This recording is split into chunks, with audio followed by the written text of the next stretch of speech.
I consider it a privilege and an honor to be able to be here.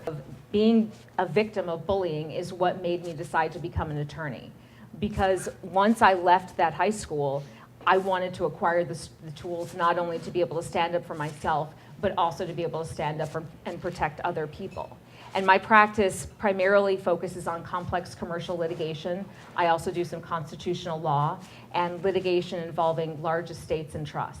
And regardless of my client, I want them to feel that they have somebody who's fighting for them, who will explain difficult legal minutia, but is with them each step of the way. And that desire to be an advocate for people and to stand up for people is what made me decide to seek the office of Attorney General. And I want to share with you a few of the key priorities that I would like to address from a nonpartisan perspective. First of all, I want to address the issue of public corruption.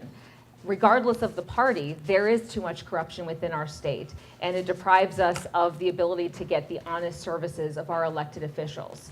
And it's not about one party or the other. It's about saying both parties have to be accountable to follow the law and to treat us fairly, and to not require political connections to get a job, to apply for a grant, to apply for a contract.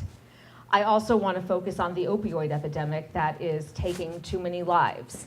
There are state's attorneys throughout the state that are trying to address it. There are different task forces, but I think the Attorney General can uniquely provide leadership in terms of prevention, treatment, and then holding. Like to see within our state. I'd like to see a much greater emphasis on drug courts and mental health courts, because too often we just incarcerate people without seeing whether rehabilitation would be a great prospect for them. And we're spending a lot of money incarcerating people when, if we invested those resources up front, we might be able to put people in a position to rebuild their lives, rebuild their families. The issue of over-incarceration also affects women uniquely, because women tend to be the primary caretakers of their children. And so if we have a nonviolent drug offender that's a mom, and we just put her in prison without seeing if there's a way that we can rehabilitate her, then we are depriving the children of the connection with their mom, and oftentimes those children get placed in the foster care system. My mother worked in foster care services for several years, and obviously it's something that we want to be there as a safety net, but that has an impact upon young people as well. And so when we're looking at what are the choices that we make, we have to have a holistic approach and take into consideration all of the ways that people are impacted. And so criminal justice reform, again, I think is a bipartisan issue where, regardless of political affiliation, we have to regulate that.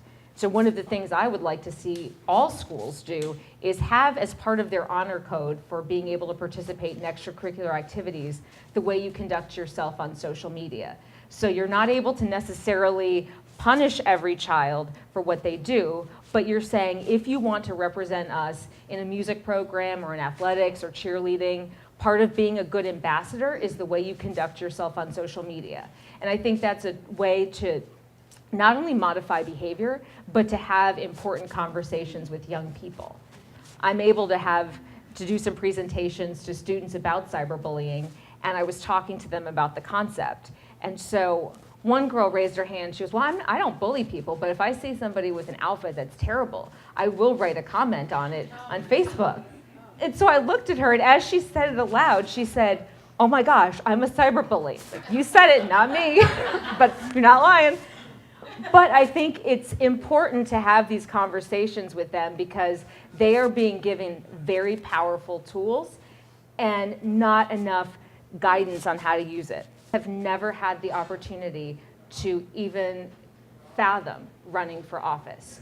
She faced barriers to go to school, to be employed, to vote. She faced barriers all along the way. And so she showed me, she got her absentee ballot, and she showed where she had darkened in the oval for my name. And it was such a powerful moment, because she had taken the time to make sure to get the ballot, but it was powerful because she would never have had the ability to do that. And so on days when I feel like people are being mean-spirited, I'm getting to have the privilege of making a difference, and I won't take that for granted.